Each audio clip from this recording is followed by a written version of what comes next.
It's been a long sort of road for us with all the new players coming in. Tom Hodgson,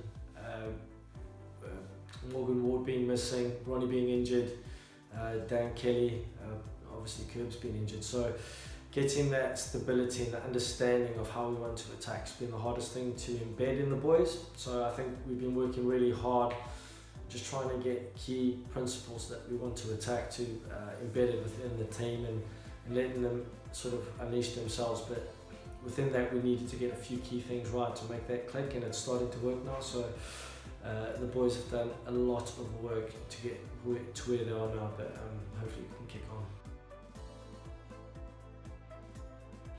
Yeah, I always think that our ability to move the ball under pressure could always be better, but when you only train twice a week and you're playing different types of defences all the time, it's very hard to adapt.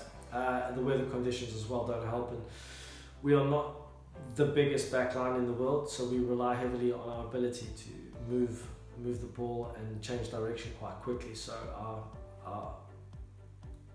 our need to move and reload and find space is really important to how we want to attack.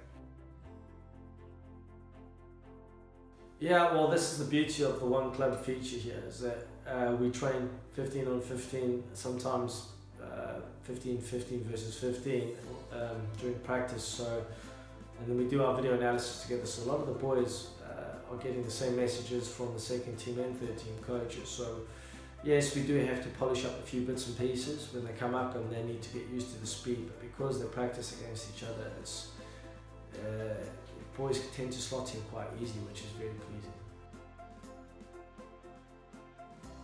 Yeah, it's massive. As I said, like, we're not the biggest backline in the league. Our ability then to move the ball is very restricted, especially because of the speed of ruck. But if sides, the way they're defending against us, will offer a lot of opportunity in the backfield. So then we need to start adapting and finding spaces in behind and putting teams under pressure and trying to turn them over.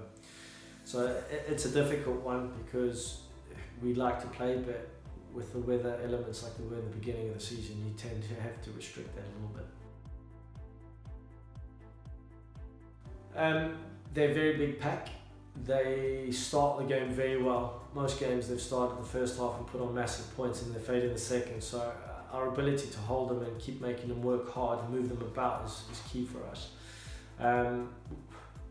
For us, it's just going to be able to keep the ball alive as much as possible. That will stop them coming off the line and getting into us, but if we can't do that, it'll help them a lot more. But their defensive system also plays into how we want to play, so hopefully that will lead to us putting on a few points on them as well. 100%. 7 on the bounce against some pretty good teams. Obviously they lost to us in the beginning of the season, so they'll be wanting to come back at us. And it's at their patch.